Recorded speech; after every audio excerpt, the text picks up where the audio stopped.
Hi guys, welcome back to Update channel. இன்னைக்கு இந்த வீடியோவில் நம்ம என்ன பற்றி பார்க்க போகிறோம்னா பிஸ்னஸ் வணிகம் பிஸ்னஸை பற்றி ஒரு சில கருத்துக்களும் அதோட ஒரு மோட்டிவேஷனும் ஒரு சில பிஸ்னஸ் ஐடியாஸையும் பற்றி இந்த வீடியோவில் நம்ம பார்ப்போம்.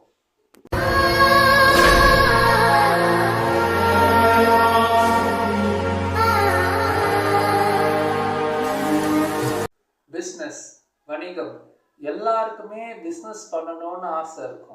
எனக்குமே அந்த ஆசை இருந்திருக்கு. ஆனால் ஆசையோடு அதை முடிஞ்சு போயிடுது தவிர்த்து யாருமே பிஸ்னஸை வந்து கண்டினியூ பண்ணி சக்ஸஸ் பண்ணணும்னு நினைக்கிறது கிடையாது. ஏன்னா அது வந்து ஒரு ரிஸ்க் ஃபேக்டரோட தொடர்புடையது. நம்ம ஒன்ஸ் பிஸ்னஸில் இறங்கிட்டோம்னா நம்ம ரிஸ்க் எடுத்தால் மட்டும்தான் அதில் ஜெயிக்க முடியும். ஸோ நம்ம வந்து பிஸ்னஸ் பண்ணுறோமேன்னு ஆசைப்படுறோம் தவிர்த்து பிஸ்னஸ் எதுக்கு பண்ணணும், ஏன் நம்ம கண்டிப்பாக பிஸ்னஸ் பண்ணி ஆகணுன்ற விஷயத்தை யாரும் யோசிக்கிறது இல்லை. இப்போ பிஸ்னஸ்னால் ஒன்றுமே கிடையாது. Satisfying the wants of the கஸ்டமர்ஸோட வாண்ட்ஸை நம்ம சாட்டிஸ்ஃபை பண்ணுறது தான் பிஸ்னஸ். இப்போ பார்த்தீங்கன்னா இப்போ நாம் வந்து ஒரு 10th படிக்கிறோம், அப்புறம் 12th படிக்கிறோம், அப்புறம் காலேஜ் போகிறோம். கரெக்டாக இப்போ காலேஜ் போயிட்டு வந்தோடனே நம்ம பேரண்ட்ஸ்லாம் என்ன சொல்கிறாங்கன்னா, உன்னோட தேவைகளை நீ பூர்த்தி பண்ணிக்கிறதுக்கு ஒரு வேலையை தேடணும் அப்படின்னு சொல்லிட்டு ஒரு வாக்கியத்தை சொல்லுவாங்க. எல்லா பேரண்ட்ஸுமே அதை வந்து சொல்லி தான் வளர்க்குறாங்க எல்லாருமே. உன்னோடைய தேவைகள், அதாவது தேவைகள்லாம் என்னன்னா ஃபுட், க்ளோத்திங் அண்ட் ஷெல்டர், சாப்பாடு, உணவு, தங்கும் இடம். இது மூணுமே நம்ம வந்து சாட்டிஸ்ஃபை பண்ணிக்கிறதுக்கு ஒரு வேலையை நம்ம தேடிக்கணும். வேலைக்கு போகிறதுன்றது இந்த மூணுத்தையும் சாட்டிஸ்ஃபை பண்ணுறது. ஒரு வேலையை நீங்கள் தேடிக்கிட்டீங்கன்னா இந்த மூணுத்தையும் நீங்கள் சாட்டிஸ்ஃபை பண்ணலாம். ஆனால் இதையும் தாண்டி ஒரு லக்ஸுரி பைக், ஒரு லக்ஸுரி வாட்ச், ஒரு பெரிய ஒரு ஹோட்டல், ஒரு லக்ஸுரி ஹோட்டலில் நான் தங்கணும்னா பிஸ்னஸ் பண்ணால் மட்டுமே தான் முடியும். ஸோ எல்லாரும் பிஸ்னஸ் பண்ணி தான் தீரணும். ஏன்னா இப்போ பார்த்தீங்கன்னா இந்தியா வந்து இன்னுமே வந்து ஒரு கன்சியூமிங் கண்ட்ரியாக மட்டுமா தான் இருக்குது. ஒரு டெவலப்பிங் கண்ட்ரி, இன்னொன்று வந்து கன்சியூமிங் கண்ட்ரி. அது வந்து இன்னும் ஒரு ஒரு உற்பத்தி செஞ்சு எதையுமே இந்தியா வந்து விற்பனை செய்யலை. ஸோ வந்து மற்ற கண்ட்ரி வந்து என்ன நினைக்கிறாங்கன்னா, நம்ம இந்தியாவை வச்சு பிஸ்னஸ் பண்ணலாம். ஆனால் இந்தியாவிலேருந்து எந்த பிஸ்னஸையுமே அவங்க வந்து அவங்க ஒரு கன்சியூமராக இருக்கிறது இல்லை. ஸோ இந்தியா மட்டும்தான் இப்போ வரைக்குமே எல்லாத்தையும் அவங்க கிட்டேருந்து இப்போ காசு கொடுத்து வாங்கி சாப்பிட்றாங்க தவிர்த்து நம்ம எதையுமே நம்ம வைக்கல. நம்மக்கிட்ட நிறைய இருக்குது. அக்ரிகல்ச்சர் இருக்குது, அக்ரிகல்ச்சர் ப்ராடக்ட் இருக்குது. இதெல்லாம் பெரிய லெவலில் நம்ம பிஸ்னஸ் பண்ணி சக்ஸஸ் ஆக முடியும். ஆனால் நம்ம மக்கள் எல்லாமே வந்து இது வரைக்குமே வேலைக்கு போகணுன்ற ஒரு மோட்டிவில் மட்டும்தான் வந்து இருக்காங்களே தவிர்த்து யாருமே வந்து பிஸ்னஸை வந்து செய்யணும், அப்படி ஒரு முன்னேறணும், ஒரு அடுத்த லெவலுக்கு போகணுன்ற ஒரு மோட்டிவில் யாருமே வந்து வரமாட்டுறாங்க. ஸோ இந்த வீடியோ நான் எதுக்கு வந்து முக்கியமாக எடுக்கிறேன்னா, இந்த நினைப்பு வந்து எல்லாருக்கும் மாறணும். நம்மளும் பிஸ்னஸ் பண்ணணும், நம்ம இந்தியாவும் முன்னேறணும். இந்தியாவும் வந்து பல நாட்டுக்கு பல பொருட்களை விற்பனை பண்ணி இந்தியா நம்பர் 1 கண்ட்ரி ஆகணுன்ற ஒரு நல்ல ஒரு மோட்டிவேஷனில் தான் நான் இந்த வீடியோ எடுக்கிறேன். ஸோ தயவு செஞ்சு மக்களே பிஸ்னஸை பற்றி ஒரு ஃபர்ஸ்ட் ப்ரியாரிட்டி கொடுங்க. உங்கள் பசங்களுக்கு வந்து நீங்கள் வந்து ஒரு வேலைக்கு வேலைக்கு போய் உன்னோட அடிப்படை தேவைகளை பூர்த்தி பண்ணுடான்னு சொல்லிட்டு சொல்கிறத விட்டுட்டு உன்னோட ஆசைகளை பூர்த்தி பண்ணுடா அப்படின்னு சொல்லி பழகுங்க. ஏன் சொல்கிறேன்னா அவனோட ஆசை வந்து அப்போதான் பெருசாகும். இப்போ ஒரு எக்ஸாம்பிளுக்கு சொன்னா, ஒரு பையனை வந்து நீ 100 மார்க் எடுக்க சொன்னா அவன் 40 மார்க் ஈஸியாக எடுத்துருவான். அதே மாதிரி தான் பிஸ்னஸும். அவனோட ஆசை வந்து ஒரு பெரிய ஹோட்டலில் ஸ்டே பண்ணணும்னு இருந்தால் அவன் ஈஸியாக கீழே அடிமட்டத்தில் இருக்கிற சின்ன சின்ன வீடெல்லாம் அவன் வாங்கிடுவான். ஸோ அதனால தான் நான் சொல்கிறேன், உங்கள் பசங்களுக்கு பிஸ்னஸை பற்றி ஒரு விழிப்புணர்வை ஏற்படுத்துங்க. ஸோ தயவு செஞ்சு எல்லாரும் பிஸ்னஸ் பண்ணுங்கள். அப்புறம் பார்த்தீங்கன்னா இப்போ நிறைய பேர் வந்து வீட்டில் ஹவுஸ் ஒய்ஃப்ஸ் இருப்பீங்க. அவங்களுக்கு ஒரு ஐடியா சொல்கிறேன் நான். இப்போ பார்த்தீங்கன்னா உங்களால் வீட்டில் வேலை முடிஞ்சிச்சுன்னா நீங்களும் சைட் பை சைடு ஏதாவது ஒரு பிஸ்னஸ் பண்ணுங்கள். அதாவது நான் சொல்கிறது வந்து ஒரு ஹோல்சேல் கடையில் போயிட்டு ஒரு சில ப்ராடக்ட் நிறைய இதை நான் சொல்லி தான் தெரியணும்னு இல்லை, நிறைய இடத்துல நான் பார்த்து தான் உங்ககிட்ட சொல்கிறேன். நிறைய இந்த ஹோல்சேல் கடைக்கு போயிட்டு நீங்கள் வந்து ஹோல்சேலாக ஒரு சில ட்ரெஸ்ஸஸ் வாங்கி நீங்கள் வந்து ஒரு வாட்ஸ்அப் குரூப் கிரியேட் பண்ணி நீங்கள் அதை விற்கலாம். ஸோ அது உங்களுக்கு வந்து ஒரு மந்த்துக்கு ஒரு 2000 3000 உங்களுக்கு ப்ராஃபிட்டபிள் எல்லாம் இருக்கும். அது நல்ல ஒரு ப்ராஃபிட்டபிள் பிஸ்னஸ். அதையும் தாண்டி நான் ஒரு ஐடியாஸ் சொல்கிறேன். அது வந்து ஸ்டூடெண்ட்ஸுக்கும் பிடிக்கும். ஏன்னா ஸ்டூடெண்ட்ஸ் வந்து படிக்கும் போதே ஏர்ன் பண்ணுறோம்னு சொல்லிட்டு நினைக்கிறாங்க. படிக்கும் போதே முன்னேறணும், நம்மளும் வந்து சம்பாதிக்கணும் அப்படின்னு சொல்லிட்டு நினைக்கிறாங்க. ஸோ அவங்களுக்காக ஒரு சில ஐடியாஸை நான் சொல்கிறேன். அதுவும் இல்லாமல் படிச்சுட்டு இந்த ஐடியாஸ் யூஸ் பண்ணி அவங்க வந்து ஃபுல் டைமாகவும் பிஸ்னஸ் பண்ணலாம்.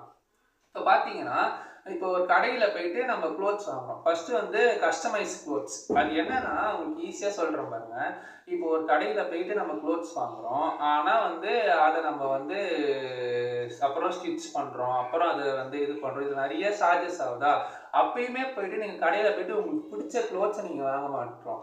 நம்ம அவங்க இருக்கிற க்ளோத்ஸ நமக்கு பிடிச்ச க்ளோத்ஸ் தான் வாங்குறோம். இப்ப நீங்க பார்த்தீங்கன்னா, நீங்க ஒரு ஆப் ஆரம்பிக்கிறீங்க. அந்த கஸ்டமைஸ் க்ளோத்ஸ்ல வந்து ஒரு ஆப் ஆரம்பிக்கிறீங்க. ஆப் ஆரம்பிச்சு அப்புறம் என்ன பண்றீங்க, அந்த ஆப்புக்குள்ள போயிட்டு உங்களுக்கு உங்களுக்கு நெறைய க்ளோத்ஸ் அங்க இருக்கிற ட்ரெஸ்ஸஸ், மெட்டீரியல்ஸ் எல்லாம் நீங்க எல்லாத்தையுமே ஷோ காட்டுறீங்க. அந்த ஆப்ல போய் அவங்க கஸ்டமர்ஸ் வந்து ஒரு மெட்டீரியல வந்து அங்க அதுல சூஸ் பண்றாங்க. அதுக்கப்புறம் டிசைன்ஸ காட்டுறீங்க. அந்த டிசைன வந்து இந்த க்ளோத்ஸ்க்கு இந்த டிசைன வைக்கிற மாரி ஒரு இது ஸ்பெசிஃபிகேஷன் நீங்க உருவாக்குறீங்கன்னா, அந்த இடத்துல அவங்க அதை வைக்கிற மாரி இருக்கும். அதுக்கப்புறம் அவங்களோட சைஸ் எல்லாம் நீங்க வந்து அவங்க வந்து அந்த ஆப்லயே சொல்லலாம். அந்த ஆப்லயே நீங்க வந்து அந்த மெஷர்மெண்ட்ட வச்சு இத வந்து நீங்க ஸ்டிட்ச் பண்ணி குடுக்கலாம். இது ஒரு வகையான ஒரு பிசினஸ் ஐடியா. இத வந்து ஒரு சில வாட்டி நெறைய பேரு யு இது இம்ப்ளிமெண்ட் பண்ணணும்னு நினைக்கிறாங்க. ஆனா அது முடிய மாட்டேங்குது. ஆனா வந்து இந்த ஐடியா வந்து எனக்கு பர்சனலா தோணுச்சு. அத நான் உங்ககிட்ட ஷேர் பண்றேன். செகண்ட் வந்து இந்த டென்டல் டாக்டர் படிச்சவங்களுக்கு வந்து இந்த டென்டல் டென்டிஸ்ட் அவங்கலாம் இருக்காங்க பார்த்தீங்களா? அவங்க வந்து டென்டல் படிச்சு ஒரு டென்டல் கிளினிக்ல வேலைக்கு போறாங்க. அத தாண்டி அவங்களால வந்து ஒரு டென்டல் கிளினிக்க வைக்க முடியல. ஸோ அவங்களுக்கு நான் என்ன சொல்றேன்னா, இப்போ ஒரு ஒரு சாதாரணமா ஒரு ஆம்புலன்ஸ் மாரி ஒரு வண்டிய எடுத்துக்கிட்டு ஒரு ஆப் நீங்க கிரியேட் பண்ணிக்கோங்க. இது வந்து ஒரு பிசினஸ் காம்படிஷன்ல நான் வந்து பார்ட்டிசிபேட் பண்றப்போ, அங்க அவங்க சொன்ன ஐடியா இது. அவங்க ஒரு ஆம்புலன்ஸ் மாரி ஒரு இத எடுத்துக்கிட்டு ஒரு வண்டி எடுத்துக்கிட்டு, அவங்க என்ன பண்றாங்க, அந்த டாக்டர், டிரைவர் அவங்கலாம் இருக்காங்களா, அப்புறம் நர்ஸ் ஒரு 3 பேர் இருக்காங்க. அந்த ஆம்புலன்ஸ் தான். அது ஒரு மூவிங் ஹாஸ்பிட்டல் மாரி. நமக்கு ஏதாவது ஒரு டென்டல்ல ஒரு பல்லுல பிரச்சனைன்னா, நம்ம அந்த ஆப்ல வந்து அவங்களுக்கு புக் பண்ணா, டைரக்ட்டா அந்த ஆம்புலன்ஸ் அவங்க எடுத்துக்கிட்டு, அந்த அந்த அந்த ஆம்புலன்ஸ் எடுத்துக்கிட்டு அவங்க வீட்டுக்கு வந்து, ஸோ அதில என்ன உங்களுக்கு பிரச்சனையோ அந்த ஆம்புலன்ஸ் உள்ள வச்சு அவங்க வந்து அந்த உங்க பல்ல வந்து ரெடி பண்ணி, அட் அ டைம் உங்கள வந்து உங்களோட இது பிரச்சனைய தீர்க்கிற மாரி ஒரு இது மாரி இருக்கு. அதையும் அவங்க வந்து எடுத்துக்கிட்டு சைட்ல இருக்கிறவங்க வந்து யூஸ் பண்ணிக்கலாம். தேர்ட் ஒன் வந்து இப்போ நான் சொன்னேன் இது ஃபுட். இது ஃபுட் சைடு வந்து வரும் இது. இது எப்படின்னா ரெஸ்டாரண்ட் ஆன் வீல்ஸ். இந்த ஒரு படத்துல கூட இது ஒரு பெருசா ஒரு காட்டியிருந்தாங்க. ஏன்னா வந்து இது ரொம்ப ஈஸியான செம ஐடியா இது. ஏன் தெரியுமா சொல்றேன்னா, இப்போ நீங்க ஒரு ரெஸ்டாரண்ட் வைக்கணும்னு நீங்க ஆசைப்படுறீங்கன்னா, அது நம்மளால வந்து வைக்கிறது ரொம்பவே கஷ்டம். ஏன்னா, அதுக்கு நெறைய வந்து காம்படிஷன்ஸ் இருக்கும். அதுவும் இல்லாம நம்ம ஒரு இடத்துல வைக்கிறோம்னா, சுத்தியுமே நெறைய பேர் இருப்பாங்க. காம்படிட்டர்ஸ் இருப்பாங்க. அப்படி இல்லன்னு வச்சுக்கோங்களேன், இப்போ நம்ம வந்து என்ன சொல்றது? நம்ம ஒரு இடத்துல ஒரு கெஃபே மாரி வைக்கிறோம்னா, அதுக்கும் சுத்தி வந்து நெறைய பேர் வருவாங்களான்னு தெரியாது. ஆனா பக்கத்திலேயே நெறைய கெஃபே இருக்கும். அங்கேயும் வாய்ப்பு இருக்கு. நான் என்ன சொல்றேன்னா, இப்போ நம்ம ஒரு ஃபுட் ட்ரக் மாரி ஆரம்பிச்சுட்டு, அந்த ஃபுட் ட்ரக்ல வந்து நமக்கு தேவையான உணவுகள வந்து சமைச்சு வச்சு, அந்த இடத்துல வந்து ஒரு ஒரு டேஸ்ட்லயும் ஒரு ஒரு இடத்துல நீங்க போய் ஃபுட் சர்வ் பண்ற மாதிரி இருக்கும். அது வந்து உங்களுக்கு நிறைய ஒரு எக்ஸ்ப்ளோர் பண்ற மாதிரியும் இருக்கும். அதே டைம்ல நீங்க பிசினஸ்ல ரொம்ப ப்ராஃபிட் நீங்க மீட் பண்றது ஒரே கஸ்டமர்ஸா இருக்க மாட்டாங்க. நிறைய கஸ்டமர்ஸ் நீங்க வந்து மீட் பண்ணுவீங்க. ஸோ டிஃப்ரெண்டா ஃபுட் வெரைட்டிஸ் பண்ணுவீங்க. ஒரு ஃபார் எக்ஸாம்பிள் ஒரு பிளேஸ்ல ஒரு நாளைக்கு, இன்னொரு பிளேஸ்ல இன்னொரு நாளைக்கு அப்படி நீங்க வந்து ஒரு ஃபுட் ட்ரக்கை வச்சு நீங்க வந்து யூஸ் பண்ணிக்கலாம். இது மூணுமே எனக்கு வந்து இது மூணுன்னு நான் சொல்ல முடியாது. இன்னும் நிறைய பிசினஸ் ஐடியாஸும் இருக்கு. இந்த மாதிரி ஒரு பிசினஸ் ஐடியாஸ் எனக்கு தோணுறதை மட்டும் நான் உங்ககிட்ட நான் வந்து ஷேர் பண்ணிக்கிறேன். இதையும் தாண்டி நிறைய பிசினஸ் ஐடியாஸ் இருக்கு. நீங்க வந்து அதையும் சர்ச் பண்ணலாம். நான் இந்த வீடியோ வந்து பேசிக்கா பிசினஸ் ஐடியாஸை பத்தின வீடியோ கிடையாது. பிசினஸ் மோட்டிவேஷனை பத்தின வீடியோ தான். ஸோ என்ன இந்த வாரம் நம்ம என்ன பேசலாம்னு சொல்லிட்டு நிறைய யோசிச்சேன். அப்போ வந்து எனக்கு திடீர்னு ஸ்ட்ரைக் ஆனது வந்து இந்த பிஸ்னஸ் தான். ஏன்னா நிறைய கிராஜுவேட்ஸ் வந்து வேலை தேடி அலைகிறாங்களே தவிர்த்து யாருமே வந்து சொந்தமாக பிஸ்னஸ் பண்ணணும்னு நினைக்கவே மாட்டுறாங்க.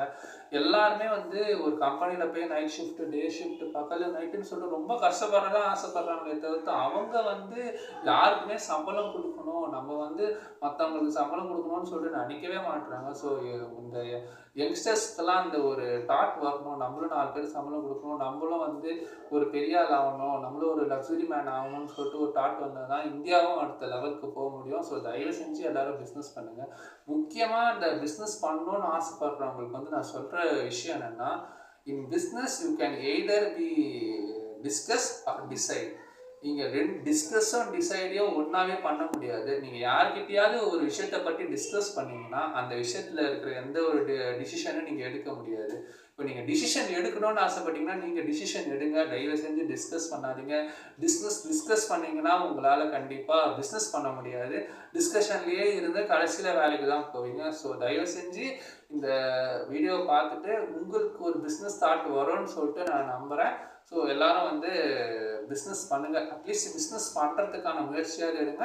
So thank you. இவ்வளோ நேரம் வந்து இந்த வீடியோ பார்த்து சப்போர்ட் பண்ணதுக்கு. Signing off by K. Saravanakumar.